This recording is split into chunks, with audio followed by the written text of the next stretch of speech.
whereas path B prioritises two key things: skills and equity. Every self-made millionaire I know has followed path B, as it's the only way to build that kind of wealth. As I mentioned, I left school at 16 with no qualifications. However, I immediately went out looking for jobs and actually got offered more than 5 opportunities. So I had a big decision to make. Which should I choose? I decided to become a carpenter's apprentice. The pay wasn't great, but I knew the skills I'd learned would be extremely valuable, so I prioritised those. There was no way I was going to get equity in the business, but at least I was working for more than just money. That job taught me a lot, and although I was forced to quit after being relentlessly bullied by my manager, I still use many of those skills today when I'm designing my best-selling brand of radio-controlled planes that I sell across the world. By learning a wide range of high-income skills, it makes it almost impossible for you to ever be broke again, as you become your greatest asset. I like to think every job I had when I was younger added to my skill set like a Swiss Army knife. Nowadays, I'd recommend prioritising online-based high-income skills such as copywriting, video editing and coding. The demand for these skills is only growing, and I can speak from experience that there is a huge skill shortage at the moment. Sure, there are lots of people doing those things, however, 99% of them are just not up to standard. Honestly, your competition really isn't that tough. Now, let's move on to the second thing, equity. This just means owning a percentage of a business so you can benefit from the profits. My radio control model brand is a perfect example of this. You can gain equity in a few different ways. The most obvious way, and the way I did it, was to start the business myself. However, you can also gain it by working for it if you're extremely skilled in certain areas. This is known as sweat equity. Lastly, you can purchase equity in certain businesses, although I wouldn't recommend this as much unless you have the skills that can help accelerate that business forward. My friend Simon Squibb often goes around in public telling people to start their own businesses or ask for equity from their boss. While I 100% agree with the sentiment, you need to have some self-awareness with this. Firstly, it's worthwhile working for someone to gain skills before starting a business of your own. Secondly, you need to be realistic. I didn't think for a moment that I'd get equity in the carpentry business when I was an apprentice. So when you ask, make sure you have a solid case for why you deserve it and how you can add value to the business instead of just taking from it. You need to first focus on becoming someone worthy of equity. The main takeaway here is that too many people get blinded by money, forgetting the importance of skills and equity.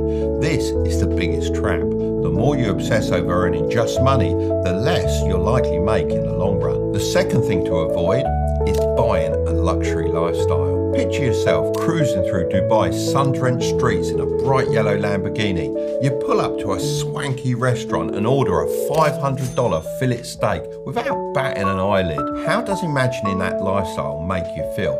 Pretty successful, right? Well, here's the truth. Most people you see living this way are far from successful. The majority are paying for cars they can't afford, taking trips to Dubai on credit cards they'll spend 5 months paying off, and ordering steaks at Salt Bay's restaurant that leave them with a bill they can't handle. These people are living a lie, pretending to be rich while drowning in debt. It's all smoke and mirrors, as it's much easier to impress others on social media than build real wealth. Seeing people live these luxury lifestyles might tempt you to start playing the flexing game too, as you feel like everyone is living a better life than you. However, this is far from the reality. In fact, 37% of Americans can't afford unexpected expenses over $400. 39% worry they can't pay their bills, and 60% of American households can't afford to buy a new car. Once you've made your millions, you can buy whatever you want. That's the point of becoming wealthy.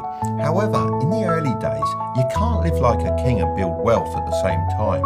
Instead of buying depreciating items like flashy cars, designer clothes and dining in expensive restaurants, invest in assets such as stocks, shares, crypto and real estate. These assets will increase in value and generate income that you can then use to do whatever you want. The third thing to avoid is doing everything yourself. You might be really great at what you do, but no matter how hard you try, you'll never be able to outcompete a group of talented people working together. Look at anyone who's made it big in sports or business, if you do some digging, you'll see they all had help. Let's take Elon Musk as an example.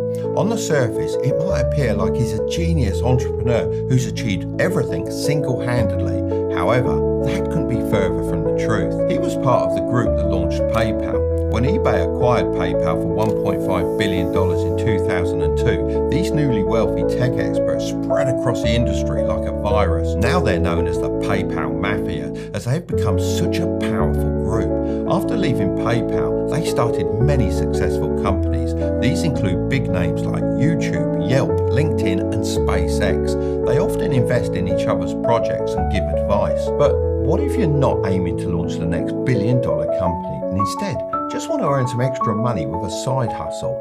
Well, a lot of older business owners are kind of lost when it comes to everything tech-based and using the internet for their companies. I mean, a lot of them don't even know there's online tools for literally everything, whether it's managing your team, handling invoices, keeping track of projects, or even building a website. I don't blame them, as back in the day, we didn't have any of these things, but now the younger generation has a real advantage. So if these older business owners don't know how to do a lot of this online stuff, and they understand they can't do everything themselves, guess who they need?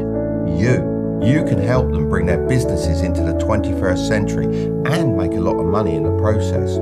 It's all well and good saying this, but how could you actually do it?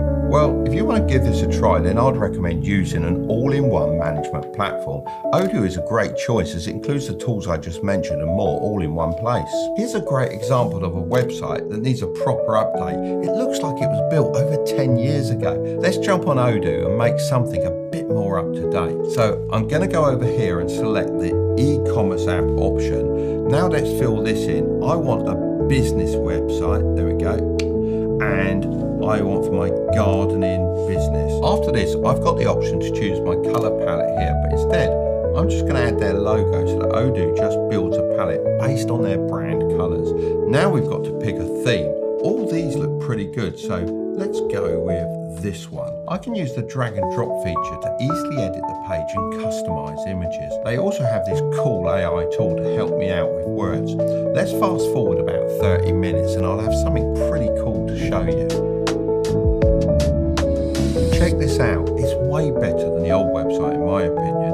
You can make some serious cash helping out older business owners with all the different apps on Odoo, or even use it to manage your own business. I reached out to Odoo to see if they wanted to sponsor this portion of the video. They agreed and are also giving you your first application free for life with unlimited support and hosting. And the cherry on top, Odoo offers a personalized domain name for 1 year. So if you want to give this a try, then check out the link in the description. The fourth thing to avoid is having too many inputs. Do you ever feel like you're being pulled in a million different directions? This happens with everything in life, from side hustles to fitness training. Everyone seems to have a different opinion on what you should be focusing on. It can look a little bit like this.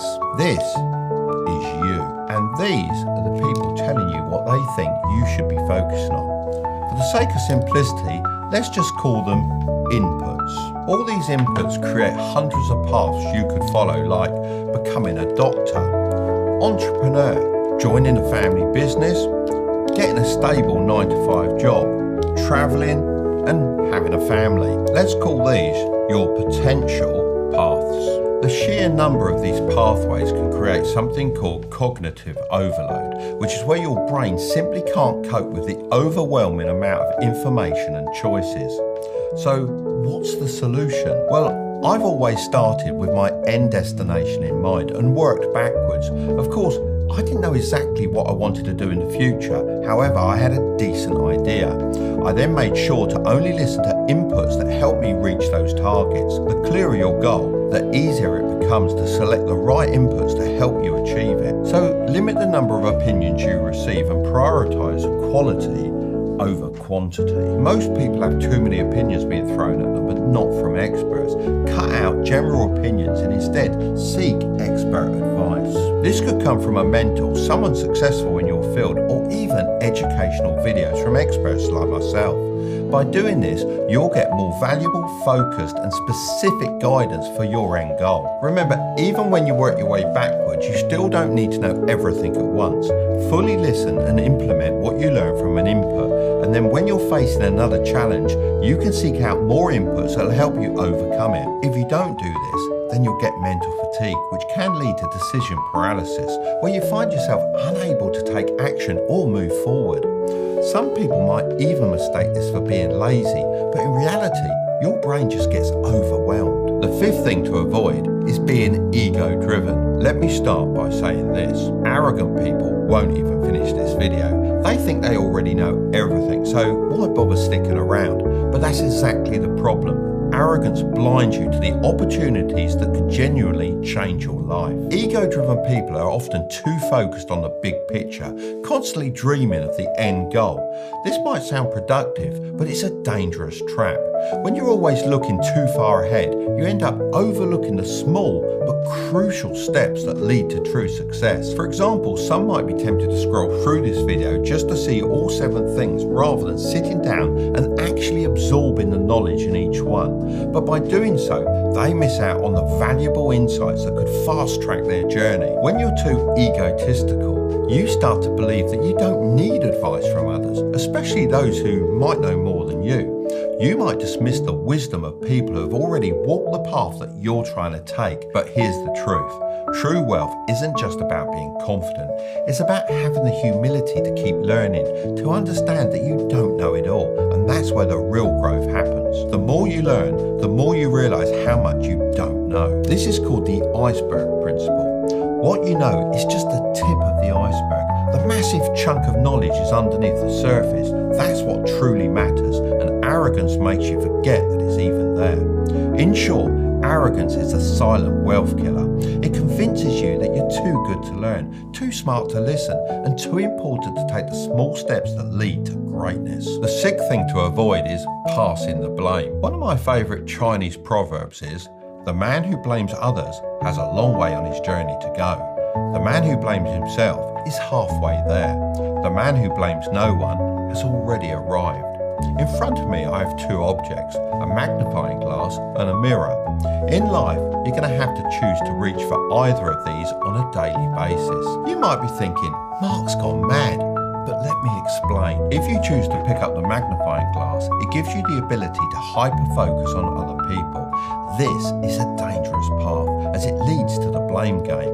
Look, I do kind of get it. When anything goes wrong in life, it's natural to want to pass the blame onto someone else, anyone but yourself. I'm sure there's been times when you've blamed your teacher for a test you failed, even though you spent more time binge watching Netflix than actually studying. Or maybe you passed the blame onto the traffic for being late, even though you left the house 10 minutes later than you should have. But here's the thing. These small instances of blame don't stay small. Over time, they grow into a habit that's hard to break free from. I'm sure you've seen people say stuff like, the government hates young people, the system is rigged against people like me, my boss doesn't like me, I'm not rich enough to start a business, and life didn't give me the right opportunities. The more you reach for the magnifying glass, the bigger your excuses become. However, if you pick the mirror, then you instead focus on the stuff you can actually control, your own thoughts and actions. So to embody the wisdom of the Chinese proverb, to be the person who has already arrived at their destination, you need to pick up the mirror, not the magnifying glass. The 7th thing to avoid is staying static. This is your comfort zone, where you retreat seeking safety and security. Notice how there are no gaps in this circle, almost like a self-imposed prison with no way out and no way to grow. If you're currently here, then you're not alone. According to some studies, over half of Brits don't leave their comfort zone, and 45% of them are worried that one day they might regret it. So what can you do to break out of this prison? Well, you need to expand the circle. This can be really difficult when our minds are conditioned to avoid taking risks, but it's something I learned at an early age. Let me show you how I did it. When I was younger, my comfort zone was narrow. School, studying subjects I wasn't good at, like maths and English. The traditional education system didn't suit me. I didn't want to be a banker, doctor or lawyer. I wanted something more hands-on. So I stepped out of my comfort zone and pursued the apprenticeship I mentioned earlier. This created a new space for me, but I wasn't satisfied yet. I knew I needed more from life, so I started experimenting with side hustles, which pushed me further into unfamiliar territory. Suddenly, the world was full of possibilities. The next step was clear: starting my own business. This was a pivotal moment requiring a big risk, a bank loan. It was the best decision that I ever made. To expand my empire further, I travelled to China in search of a manufacturer for my own brand of radio control models. Despite the language and cultural barriers, I managed to build valuable connections. I ran my business for many years and enjoyed success, but eventually I felt complacent. My family was happy, my bank was happy, but my mind wasn't. I wanted more. So I expanded my comfort zone again and started posting videos on YouTube at the age of 53. I'd seen so many people on YouTube faking it, so I wanted to share my knowledge and help others who, like me, didn't fit the traditional path, or those who wanted to grow their wealth and feel more secure in life. Remember, you can expand your comfort zone as much as you want. This space is infinite, but you have to claim it for yourself. If you don't push beyond your current boundaries, you'll miss out on all the possibilities that could have been yours. If you want to learn what to do every time you get paid, then I'll leave that video right up there, but don't click on it just yet. Make sure to subscribe if you want to grow your wealth, okay? I'll see you over there.